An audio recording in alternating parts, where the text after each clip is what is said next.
This is MyStockScanner Live. Before you head into the weekend, let's break down the week's big moves and see what stocks past the three-point playbook. And talking about the three-point playbook, it's up. The portfolio for that is up by more than 32%. We will open that portfolio in our show on Monday, but we'll take a little peek already today and see what movements we have done at the end of this week. As always, the guys with the answers are Liam Flavel and Hans Henrik Nielsen. Good to see you guys. How's the mood? You too. Mood's good. Mood's good. Mood's good. Mood's good. Okay. I see I'm the only one that's dressed up for the markets today in red because that's what the markets look like today. And my name is Jesper Behrens. I'm the man with a question. These could be your questions if you send us some at FOMO@mystockscanner.com. And Hans Henrik and Liam, of course, will be answering your questions if you have them. And we will crunch a lot of numbers. Two numbers that you won't have to crunch, but I'll tell you the value of them at the end of our show.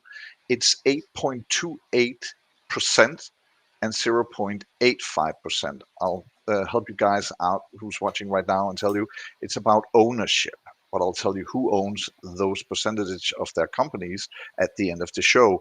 That today is about Bavarian, Nordea. We are going to talk U.S. regional banks, the trade war rage on, Taiwan Semiconductor, and Netflix and Amazon are going head to head in our Friday face-off. But let's dig into it and let's do a dive. And it is a dive. When I look up at my screen right now and look at the Danish market, Novo Nordisk down by 6.3%, all due to, should we say, a comment from Trump, or is that too much?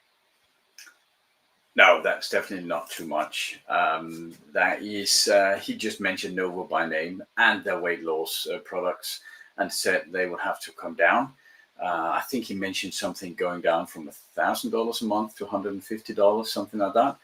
And since it's one of their cash cows, that of course made the market a bit nervous. Yeah, and so I think you have to check your mic and see if there's a setting that you haven't done. Some of our viewers are commenting that the sound is not too good, and we could, of course, just say that's the way you talk, but it isn't. Liam, the thing that Trump did here is probably not because he's going shopping in the Novo Nordisk stock himself, but it's a smart way to get the price down in a hurry. If you want the price down in a hurry, then yes. I wouldn't comment on the shorting side of things too much, but it's an interesting one simply because $1,000 a month is a huge amount of money compared to what we pay over in Europe for these products. And I think over in the UK, Eli Lilly put their prices up recently, so you can get a month's jab for $250 or pounds sterling, so about 350. So they are significantly paying more over in the US. So he might have a point.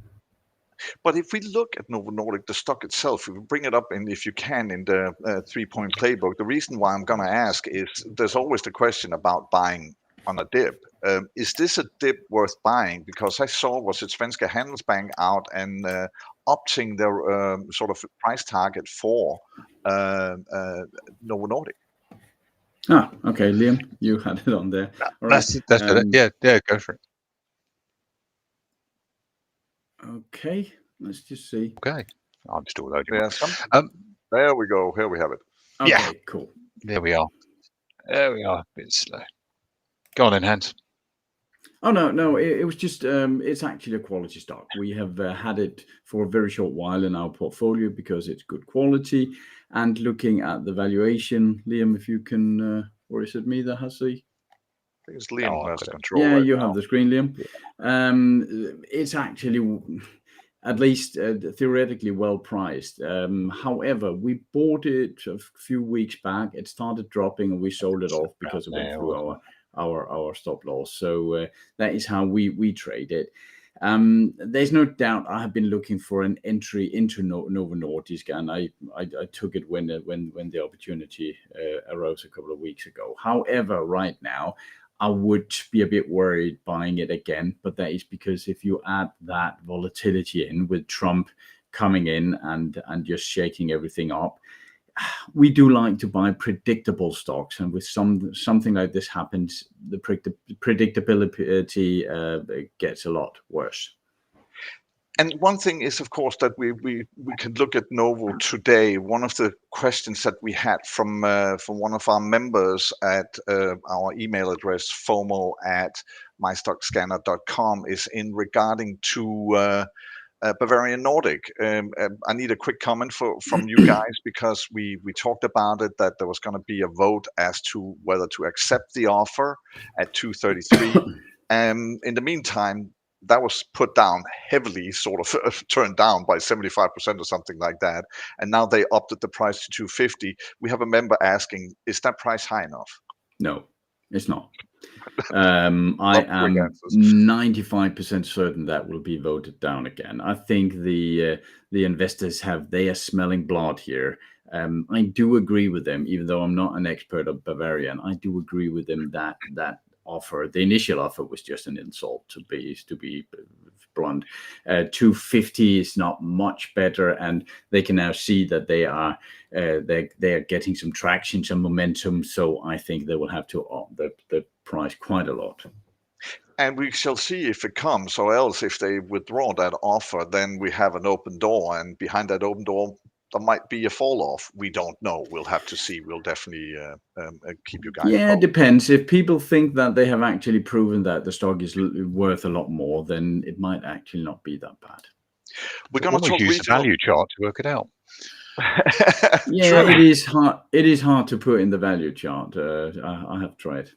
Yeah, but we're going to talk U.S. regional banks in a minute. But before we do that, we want to bring up a local bank in the setting of Scandinavia. Nordea came out with a strong third quarter for their 2025 performance.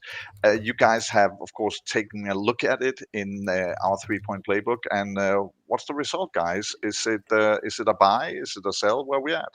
Yeah, if I just share my screen here. Here we go. Oh, sorry. Oh, I'm moving us around a bit. Yeah, sorry that's about okay. that. Nordea, it's when we're just looking at the playbook here, it can seem a bit bad as a quality stock. But that is because the banks are they're showing off a bit weird often in these. Just looking at the overall the Nordea their earnings, they came out really good. That was they have growth on all the right places, on the mortgage lending, on the retail. They are still doing well on the credit spread, meaning that the difference between what they can borrow money at and what they are loaning it out to the customers at. So that was actually a really solid product they came out with. But is it a situation where you guys, according to the 3-point playbook and the rules on that you would look to get into it? Well, right now we have a data error here, so that is a bit hard to just show. We have said for a while that the banks are a place to be. We were out already in autumn last year saying that with the current interest rate environment, that would be a very good place to be, especially in the larger banks. We were out talking Nordea, Danske Bank, and so on, and they have had a party ever since, actually. Is it the right place to go in now? Well, the interest rates will probably drop lower, and that could hit the banks a bit. Also, if we're going into a bit of a recessionary economy in the world, that could hit the banks as well. But there's no really dark clouds on the horizon right now. So Nordea is dropping a little bit in the Danish market today, 2.25%. And again, compared to, if we go regional banks in the US, let's just say that's next to nothing. We had a huge drop in 2 American banks yesterday, Zion and Western Alliance. Liam, Hans-Henrik, make sense of that. What happened? Well, first of all, regional banks are large banks. They sound small, but they are actually up towards $100 billion in assets. So they are big. You can see here, Zions Bancorp here. The overall thing is, if we look at the ETF for regional banks here, it took a dive yesterday. If we look back at March 23 here, we saw something of the same.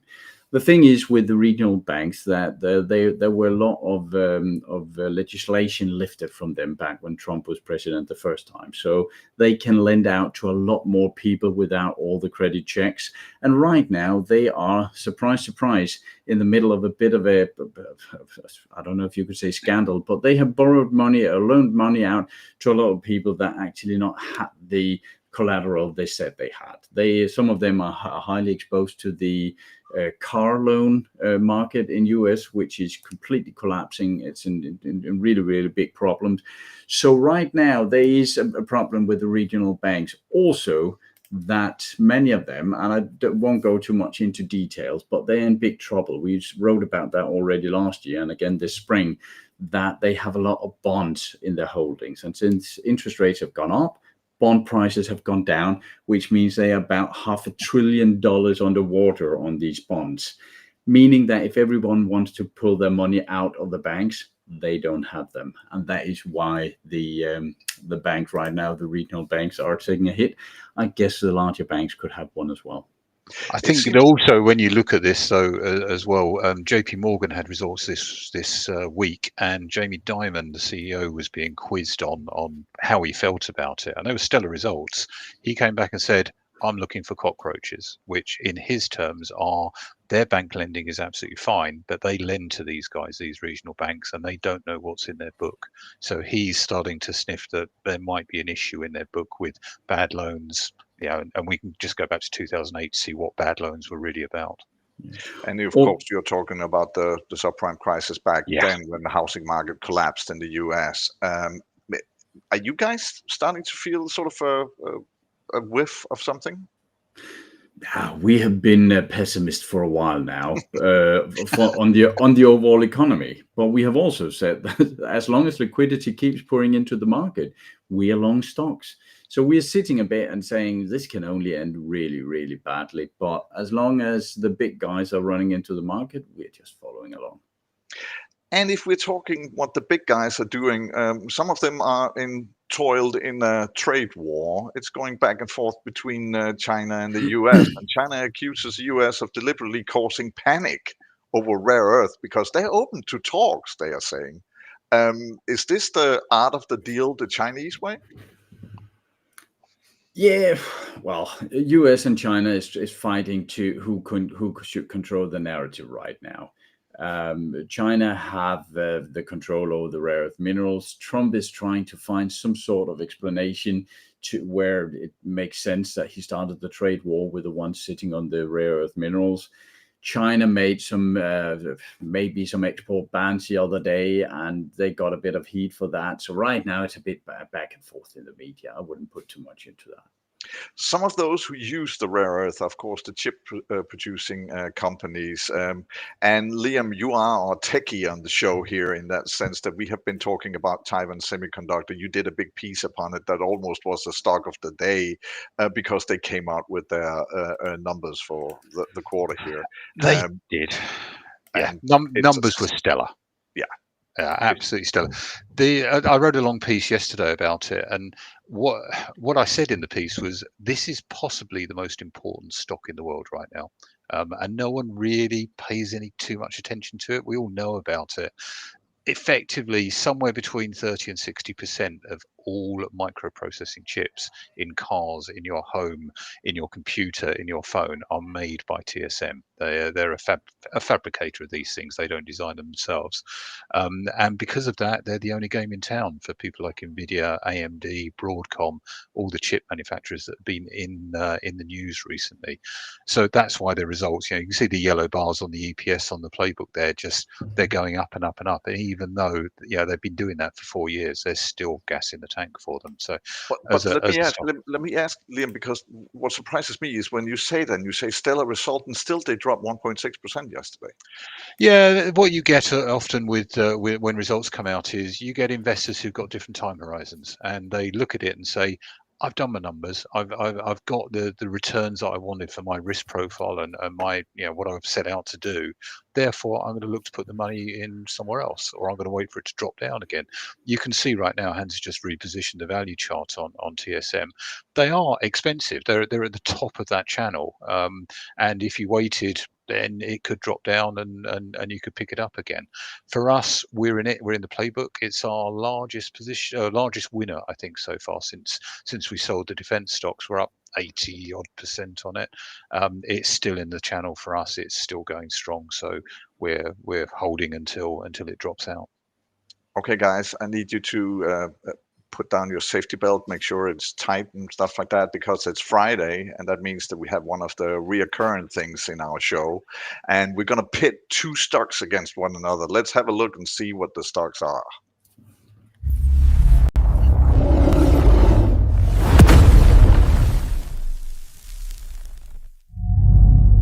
Pitted Amazon against Netflix, and it's coincidence that one is a bear and one is a bull. It symbolizes something. I know that. It's not because we are saying one is a bull company and one is a bear company. Let's hear it. Those two stocks against one another, guys. Yeah, I just did a piece on it. It's on our website right now, but let me just sum up quickly. When we're looking at the quality of them, they are both really, really good companies. You can see we have Amazon here. They had a couple of rough years back in around to the 2022, plus or minus there. Earnings per share is going up. It has fantastic quality. Revenue is going up.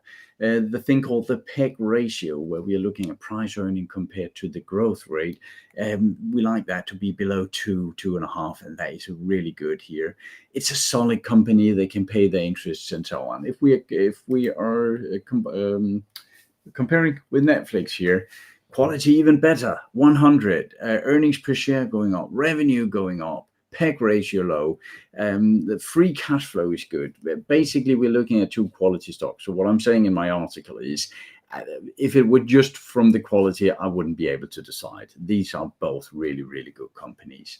Then if we go down to the value graph here, we can see that the Amazon, I have adjusted so we kind of hit at least the latest tops and bottoms.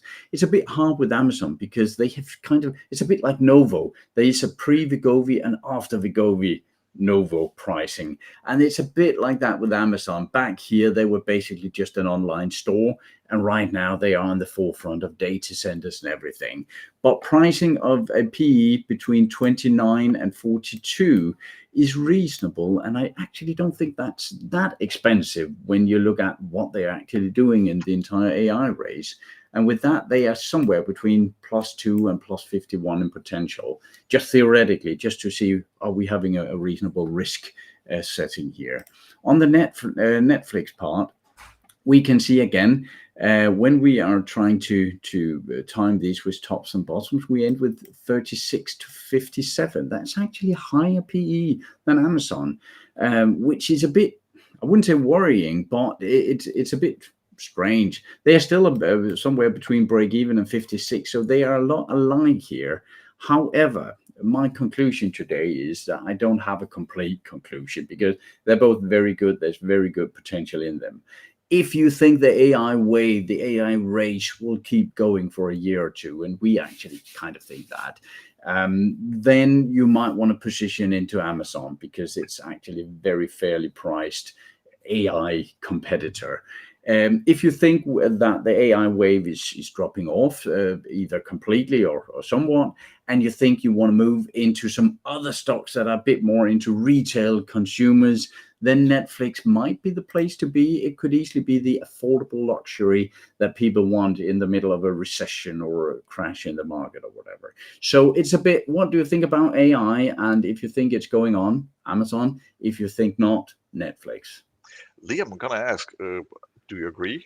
Does Henrik have the marbles here, or did he lose them? That's a completely different question, and we've only got about 5 minutes to discuss it. So I'm going to go with the first one. Yes, I think he's absolutely spot on there. And unfortunately, this is being recorded. But yeah, they're quality companies. We use Amazon. The data centers they're the largest cloud provider in the world. Yeah, they get tens of thousands of dollars off of us every year to run our data center, and we're just sort of very, very small. From a would we buy now 0.3 point of view, we wouldn't buy either of them. right now. They're not in the right channel. They're not. They don't look particularly appetizing. Netflix probably looks a little bit better. But if we look at Amazon here, it could bounce off its 200-day average, but it could just as easily carry on down. We would wait to see for this to jump up from the 200-day, come up, test the 50-day, the green line there, and that's when we'd look to come in. So it's possibly, we could see a bounce right now. Netflix, again, like Amazon, has been trading sideways for 3 months now. That could just as easily start going up from their 50-day. The catalyst for this is probably going to be their earnings. If they come out with stellar earnings, then that could shoot up. Next week, it's one of those companies or two of those companies that are out for earnings next week, and we have a busy week. We're in the season right now. We have Coca-Cola, Philip Morris, GE Aerospace, Tesla, SAP, Hermes, Amazon, as we mentioned, Unilever, and a lot of others. That's next week. But on Monday, when we return with the show at noon, we will be, of course, looking into our 3-point playbook portfolio. You just mentioned we don't have neither stock in there, not Netflix, not Amazon. But if we look at the numbers, let them speak for themselves. 32.26, I think the number is, that you guys are up with the portfolio. We had a couple of stocks that we let go yesterday. We're going to get into details on Monday, but what can we tell that we're going to look at on Monday? Well, we have the one of the ones we sold out with a very decent profit was Uber. And that is, let's just see if we can get it here. We made, I think it was something like 45% on it, something like that. And it had just been going sideways, and it started to drop. It has dropped down the 50-day moving average. And if people have watched our course, they know that when it does that, and there is quite a large percentage down to the 200 moving average, then we simply let it go. So here we had dropped down, trying to get up again, and then selling out, and that was an out. And that's the rules that you guys follow. There's nothing, I'm going to say magic about it. It's just you stick to your strategy all the time. And that's why you're at 32.26% at the moment. More about the portfolio on Monday. But before we get that far, I know, Hans-Henrik, you are already starting to looking into your weekend wrap. And and you guys have on weekends, we basically turn Hans-Henrik loose, Liam, right? And he goes into long trades. But this one, you're going to look at the Fed balance sheet.